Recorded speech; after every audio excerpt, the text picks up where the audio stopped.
ऐसा कुछ लेते हैं जिसमें मुझे ज़्यादा मेहनत ना करना पड़े। इसको मैं सॉल्व नहीं करूँगा, बस इससे हम सीखेंगे कि मॉडल क्लास होता कैसे होगा।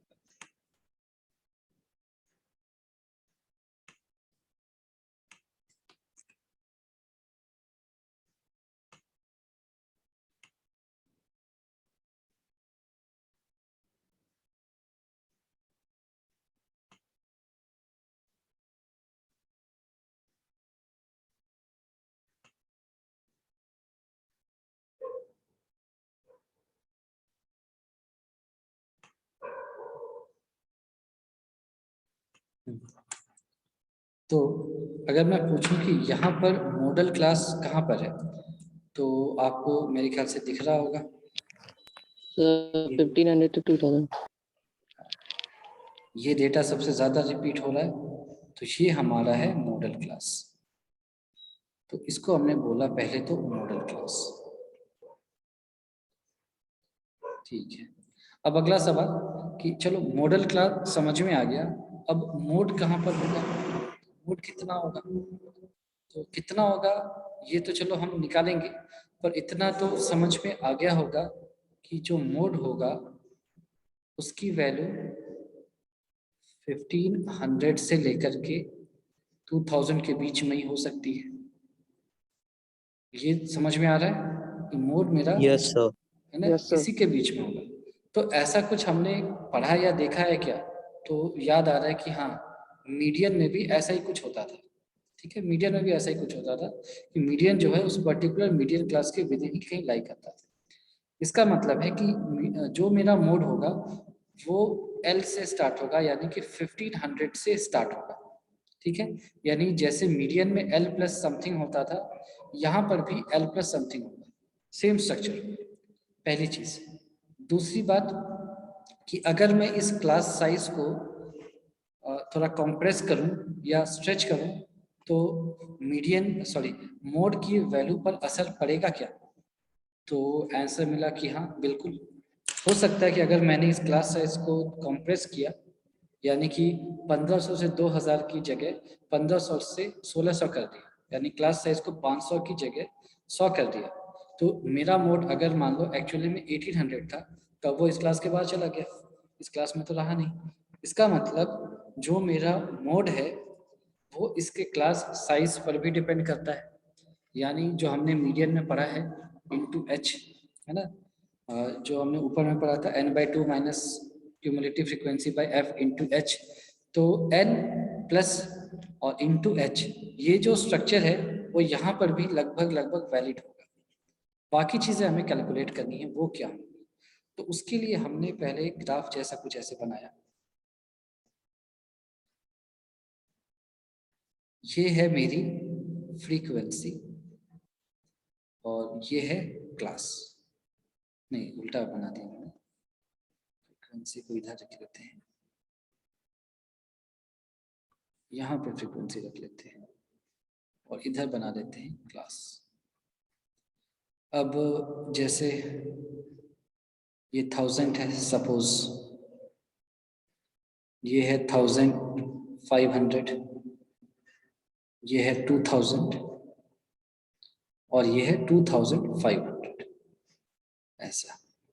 और हमने कहा है कि ये 40 है,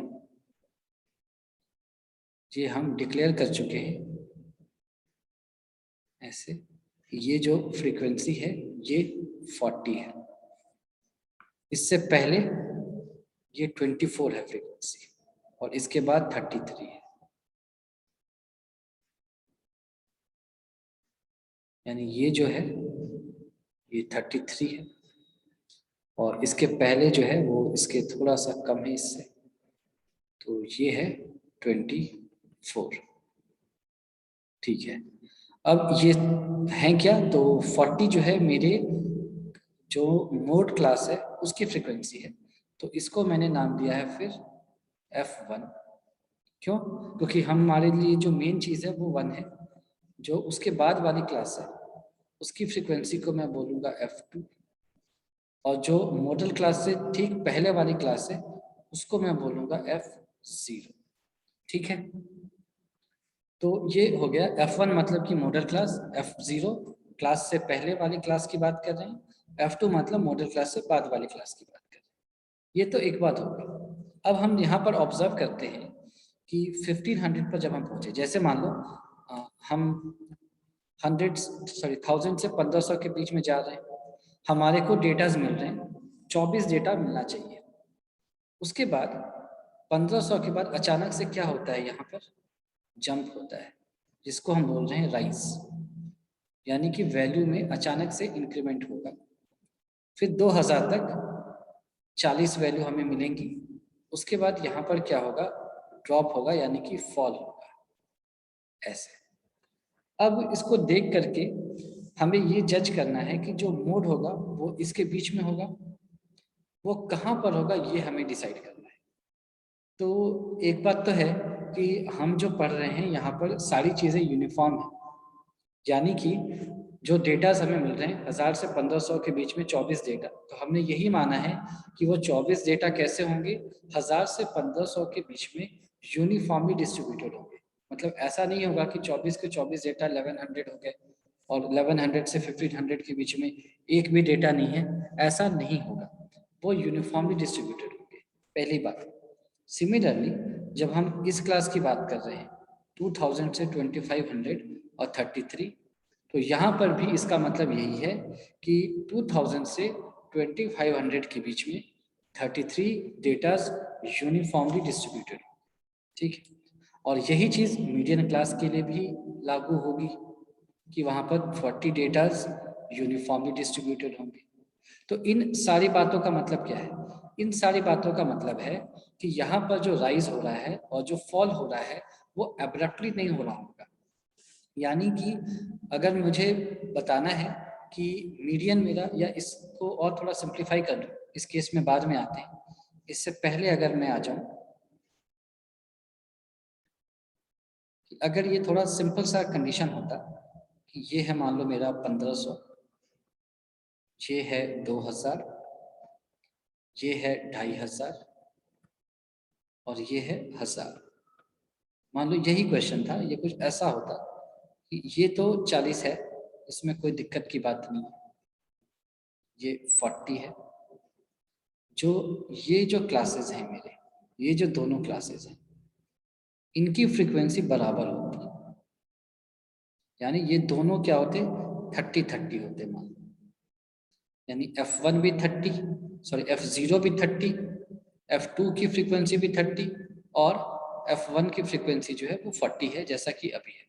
अब मैं पूछूं कि यहाँ पर क्या हुआ, तो ये है राइज, यहाँ पर क्या हुआ, तो ये है फॉल। तो कितना राइज हुआ और कितना फॉल हुआ, तो 500 में 1000 से 1500 जाने के बाद राइज हुआ 10 यूनिट्स का। सिमिलरली यहाँ पर भी 500 जाने के बाद जो फॉल हुआ वो भी कितना है, 10 यूनिट्स का है, यानी कि ये यूनिफॉर्मली डिस्ट्रीब्यूटेड है, यानी जो मेरा मोड होगा वो इसके बीचों बीच कहीं होगा, यहाँ पर होगा, यानी कि जितना डिस्टेंस ये होगा, ये अगर x है तो ये भी x होगा, यानी 2x की वैल्यू h हो जाएगी। ये बात समझ में आ रही है जो अभी बताया? Yes yes sir. यानी कि अगर इस तरह का है तब तो बिल्कुल बीचों बीच में मोड कहीं होगा, लेकिन अगर ऐसा नहीं है तो अब देखो 500 यूनिट चले तो राइज कितना हो रहा है, आप बता रहे हो कि राइज 16 का हो रहा है, और फिर से 500 यूनिट चले तो आप बता रहे हो कि फॉल 7 का हो रहा है। तो अगर डेटा का डिस्ट्रीब्यूशन यूनिफॉर्म होना चाहिए या होगा, तो आपके हिसाब से जो मोड है वो किधर होना चाहिए, 1500 के आसपास या 2000 के आसपास?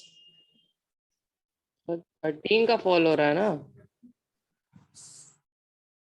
जैसे 40 से 33 आ रहा है ना, तो 7 का हो रहा है ना, और 24 से 40 जा रहा है तो 16 का इंक्रीमेंट हो रहा है। यस। तो आपके हिसाब से अब इसी कंडीशन को देख लो, इसी कंडीशन को हम ऐसा कर लेते हैं, यानी इसको घटा देते हैं, एब्रप्ट चेंज करते हैं, मतलब यूनिफॉर्म चेंज नहीं करते। तो जो मोड होगा वो शिफ्ट होगा सेंटर से, या तो लेफ्ट जाएगा या राइट जाएगा, आपके हिसाब से किधर जाना चाहिए? Sir left. सर 1500 के आसपास। पक्का? क्यों? सर क्योंकि उसमें इंक्रीजमेंट हो रही है 16 की ना। तो उससे क्या फर्क पड़ता है? हमने क्या कहा कि यूनिफॉर्म वेरिएशन होना चाहिए, जो वेरिएशन है वो यूनिफॉर्म होना चाहिए। तो वो क्या लगता है आपको, किधर जाने पर यूनिफॉर्म वेरिएशन होगा? देखो वो यहाँ पर होगा, कहीं यहाँ पर कहीं होना चाहिए, 2000 के आसपास। इधर कहीं होगा हाईएस्ट वैल्यू, तब जो है वेरिएशन ज़्यादा नहीं होगा। ठीक है, इधर होगा तब तो बहुत ज़्यादा वेरिएशन हो जाएगा। मोड का मतलब क्या हो रहा है? Maximum repetition. तो एक तो ऑलरेडी तुम यहाँ पर ज़्यादा वेरिएशन कर चुके हो और यहाँ पर कह रहे हो कि मैक्सिमम रिपीटिशन भी यहीं पर हो रहा है, तब तो वेरिएशन डबल हो जाएगा। इसको यहाँ पर कहीं होना चाहिए, वो यहाँ पर कहीं होगा। ठीक है, 2000 के आसपास। तब क्या होगा कि ये जो वैल्यू है 1500, ऐसा नहीं है कि 1000 से 1500 के बीच में ये मतलब 24 का मतलब ये है कि कोई डेटा होगा जो कि 1400 1499 भी हो सकता है, वो कहीं यहाँ होगा। सिमिलरली कोई डेटा होगा वो 2001 या 2005 हो सकता है, ऐसा कुछ वो यहाँ पर कहीं होगा। ऐसे डेटास बहुत सारे होंगे और वो घट या बढ़ रहे होंगे। तो इसको यूनिफॉर्मिटी लाने के लिए मोड को यहाँ पर रहना होगा, तभी ये होगा। ठीक है, अगर नहीं समझ में आए तो कोई बात नहीं, इतना कॉम्प्लिकेटेड नहीं पूछा जाएगा आपसे। बस ये मान के चलो कि मोड कहाँ पर होता है, जहाँ पर वेरिएशन जो है वो कम हो रहा है, वहीं पर मोड होगा। ठीक है, अब इसको फॉर्मूला हम कैसे डिराइव करते हैं कि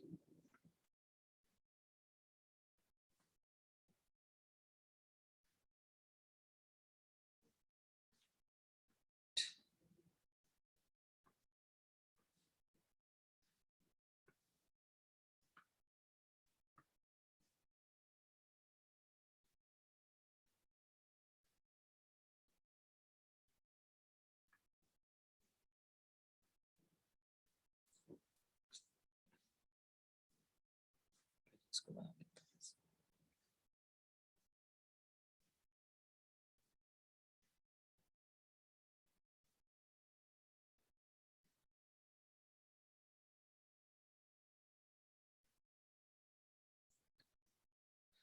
ठीक है, इसकी फ्रीक्वेंसी को f1 बोल रहे हैं, इसकी फ्रीक्वेंसी को f0 बोल रहे हैं, इसकी फ्रीक्वेंसी को f2 बोल रहे हैं। ये जो है इसको हम बोल रहे हैं राइज, और ये जो है इसको हम बोल रहे हैं फॉल। तो आप मुझे बता सकते हैं कि राइज कितना है f के टर्म्स में और फॉल कितना? F1 minus F0। हाँ, राइज क्या होगा? f1 माइनस f0, क्योंकि f0 है और राइज के बाद कितना पहुंच गया? f1, तो f1 माइनस f0 राइज हो गया। फॉल कितना होगा फिर? Sir F2 minus F1। नहीं, f1 माइनस f2। क्यों? क्योंकि f1 ही ज्यादा है। सर F1 बढ़िया ठीक है, फाइनल, हाँ मतलब फाइनल माइनस इनिशियल हम करते हैं, पर यहाँ पर मैग्नीट्यूड वाइज जा रहे हैं, तो f1 ही ज्यादा है, इसीलिए f1 माइनस f2। ये दोनों बात समझ में आ गई?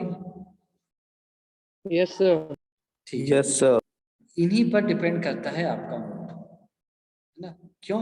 यहाँ पर देखा हमने, मोड बीचों बीच नहीं हो सकता, वो इसी पर डिपेंड करता है, राइज फॉल पे।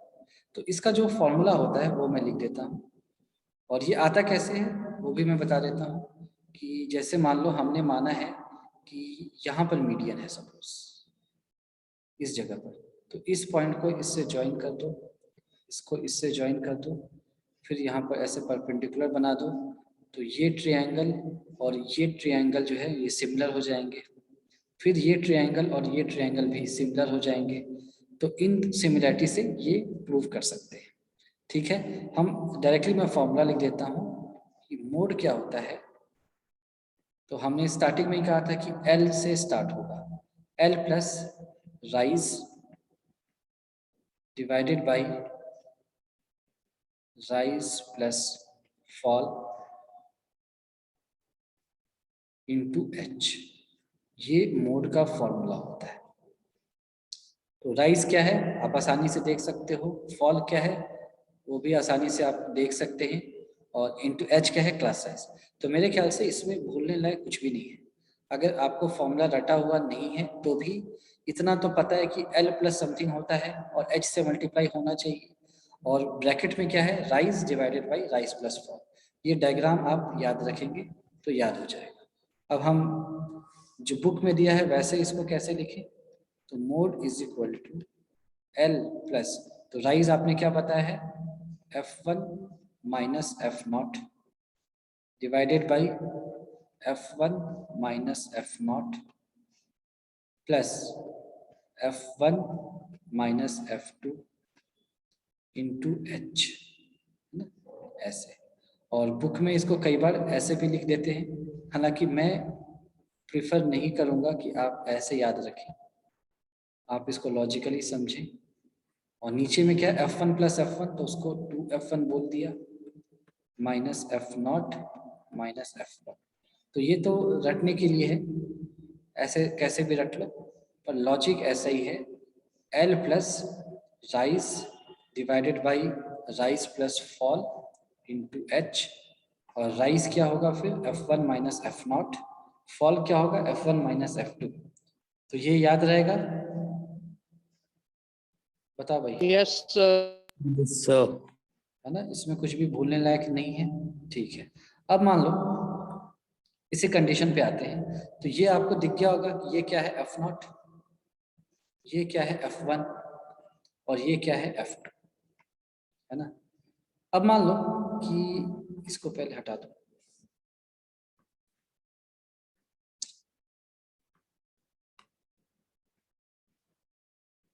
तो ये हमने बोला, और मान लो कि यहाँ पर 24 की जगह ये 44 होता, तो 44 होता तो ये क्या हो जाता, F1 हो जाता, और उसके बाद वाली क्लास यानी कि ये F2 हो जाता, ठीक है ना।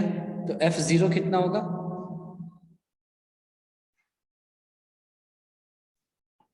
यहाँ पर जो पहला क्लास है वही तुम्हारा मॉडल क्लास हो गया, तो F1 तो ये है, तो F2 क्या होगा ये बताओ, तो F2 40 है, सॉरी, F0 कितना होगा ये बताओ।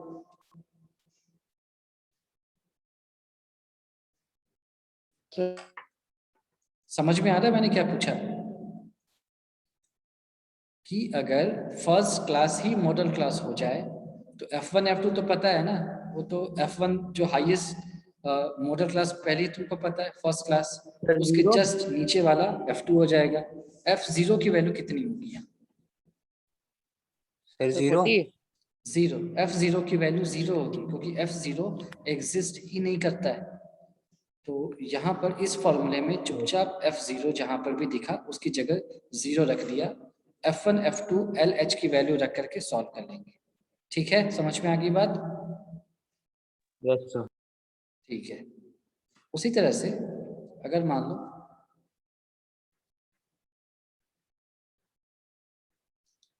यहाँ पर ये लास्ट वैल्यू है, ये 47 हो जाए, तो ये आपको दिख गया, ये F1 हो जाएगा, ये हो जाएगा आपका F0। इस केस में F2 एग्जिस्ट नहीं करता है, तो F2 एग्जिस्ट नहीं करता तो उसको हम जीरो मान लेंगे, तो जो फॉर्मूला है उसमें F2 को जीरो रख लिया, ठीक है। तो हालांकि ये ऐसे कंडीशन बोर्ड में अभी तक तो नहीं आए हैं, लेकिन अगर आ जाए इन केस, या कभी ऑब्जेक्टिव में कोई पूछ ले तो आपको पता होना चाहिए, घबराने की बात नहीं है। अगर नहीं है टेबल में तो इसका मतलब वो जीरो है, तो याद रहेगा ये, बताओ। Yes sir.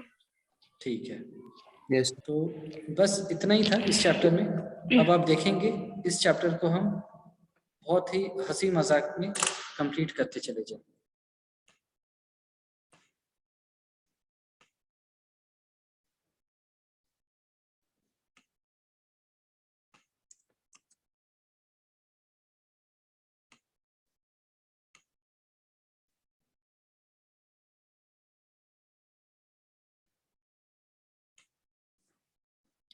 तो इसमें खासियत क्या होती है मोड में, इसको टेबल भी अलग से बनाने की जरूरत नहीं पड़ेगी मुझे, यहाँ मीन निकालना है वो हम नहीं निकालेंगे, है ना, निकाल चुके हैं कई बार, ठीक है।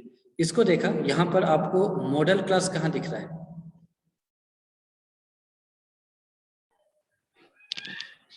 Sir 35 to 45. ठीक है, ये मॉडल Yes, sir. क्लास है। तो हमने लिखा F1 की वैल्यू 23, F0 की वैल्यू 21, F2 की वैल्यू 14। तो मेरे ख्याल से ये सबको दिख गया होगा। L is equal to 35, H is equal to 10। मैं इसको लिख देता हूं ताकि सबको याद रहे। Mode is equal to L plus rise, यानी कि F1 minus F0 divided by rise plus fall into H। अब L की जगह हमने क्या रखा, 35 प्लस F1 माइनस F0, तो F1 माइनस F0 यानी कि 2 डिवाइडेड बाई 2 प्लस 23 माइनस 40 यानी कि 9 इंटू 10। ये हो जाएगा 35 प्लस 20/11, तो ये आ जाएगा 35 प्लस 1.90 यानी कि 220 यानी कि 1 यानी 36.21 and this is our answer। 21 या 81, सॉरी 81 है, 36.81। ये समझ में आ गया? Yes, sir. ये मुश्किल है क्या? No, sir. ये तो बड़ा आसान है। चलो अब ये तो, इसमें क्वेश्चन को पढ़ो, इसमें क्या रखा है, मीन भी कह रहा है कि फाइंड करो। मान लो हमने मीन फाइंड कर लिया, सपोज हमने मीन कैलकुलेट किया और मान लो आ गया 36 आ गया, सपोज कुछ भी आ सकता है, मान लो ऐसा आ गया, ठीक है।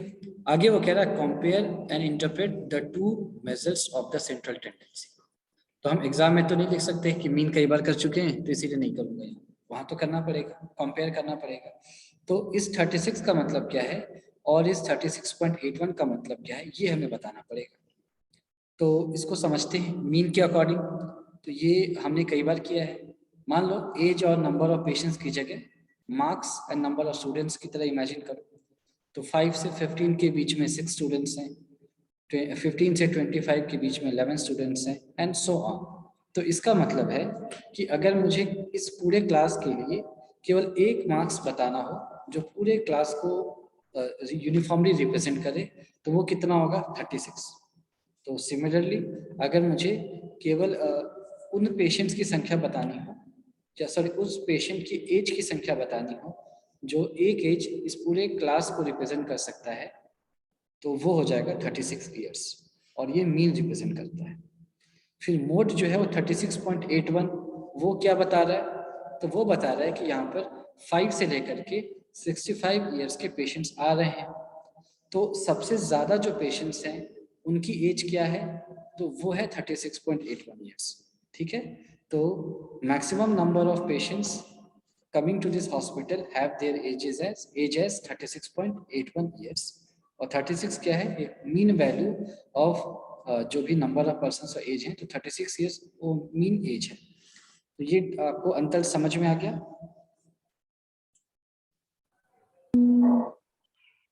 नहीं आया? आ गया सर ये मीन वाला नहीं आया। सर मीन में क्या बोल रहे थे? मीन में यही बोल रहा हूँ ना कि जैसे मान लो ये मार्क्स होता, तो 5 से 15 मार्क्स कितने स्टूडेंट्स को आए हैं, 6 स्टूडेंट्स को आए हैं। 15 से 25 मार्क्स कितने स्टूडेंट्स को आए हैं, 11 स्टूडेंट्स को आए हैं एंड सो ऑन। तो मुझे बताना है कि इस पूरे क्लास में on an average her student को कितने मार्क्स आए हैं, तो आंसर होता है 36। तो यहाँ पर मार्क्स की जगह क्या है, एज है। तो इसका मतलब है कि इस हॉस्पिटल में 5 से लेकर के 65 ईयर्स के लोग आ रहे हैं इलाज कराने। तो ऑन एन एवरेज मुझसे अगर कोई ये पूछे कि आप केवल एक पर्टिकुलर एज बता दो कि इस इतने साल का पेशेंट यहाँ पर आता है और ये पूरे हॉस्पिटल में आने वाले पेशेंट्स को रिप्रेजेंट करे, तो वो एज क्या होगा, दैट वुड बी 36, ठीक है। समझ में आ यस गया? सर। ठीक है। Yes sir. तो देखो मीन में जब भी कंफ्यूजन हो ना, उसको मार्क्स और क्लास के हिसाब से समझो, तो बिल्कुल अपनी कहानी याद आ जाती है, तो उसमें मेरे ख्याल से दिक्कत नहीं होता। अब सेकंड क्वेश्चन पे आते हैं। तो देखोगे ये जो मूड है ये शुरू होते ही खत्म हो जाता है। इसमें जो समय लगता है वो फॉर्मूला लिखने में ही समय लगेगा।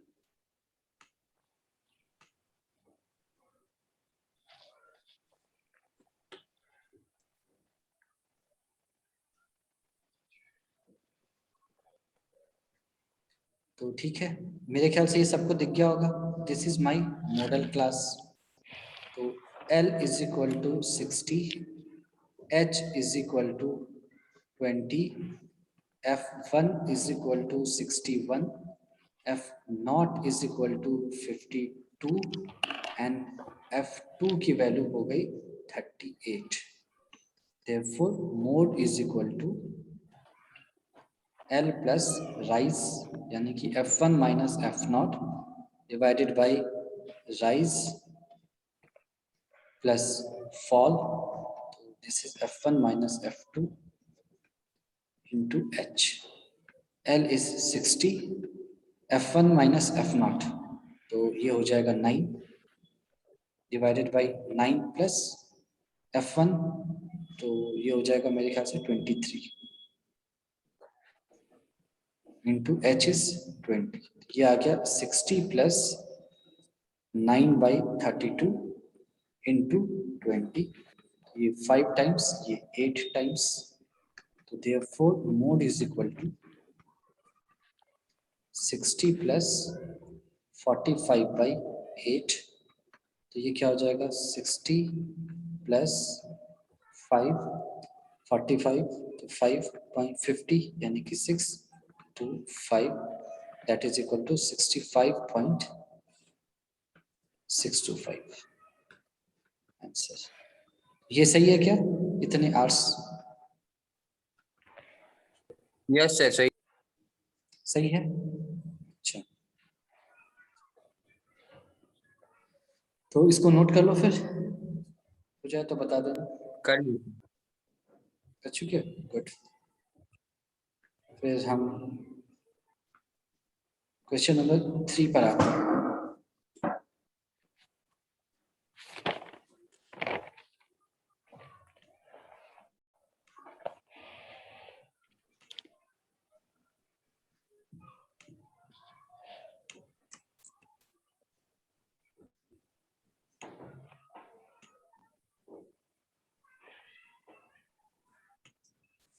तो मेरे ख्याल से ये दिख गया होगा। This is my model class. तो यहाँ से L is equal to 1500, H is equal to 500, F1 is equal to 40, F0 is equal to 24, F2 is equal to, तो यहाँ लिख भी लो, rise is equal to F1 minus F0, that is equal to 40 minus 24, which is equal to 16.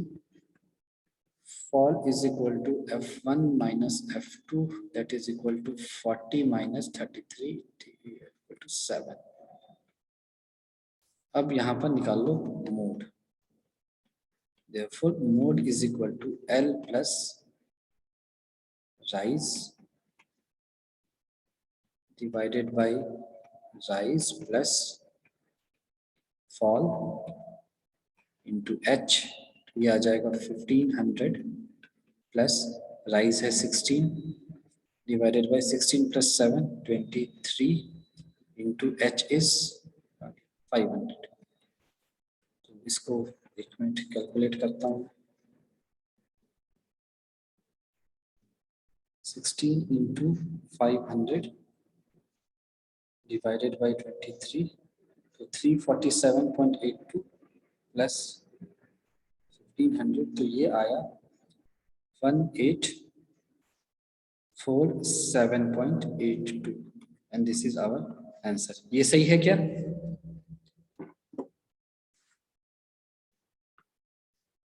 ये ठीक है, समझ में आ गया? Yes, sir. ठीक है, इसमें Yes, एक sir. और चीज है ना, एक और चीज है, उसको जल्दी से मैं यहाँ पे कर देता हूँ। ये है 1000, 1500, 2000, 2500, ये क्लास है।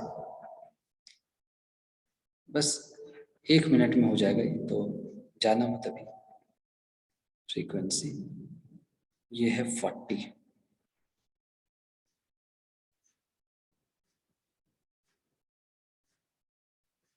इसके पहले क्या है 24, और यहाँ पर क्या है 33।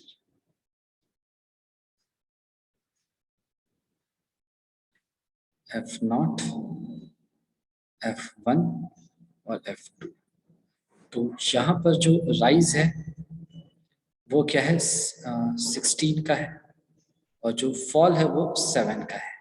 तो हमने यही कहा था कि जहाँ पर डिफरेंस कम हो मोड उधर ही होता है। तो मोड इसका मतलब 2000 के आसपास होना चाहिए था।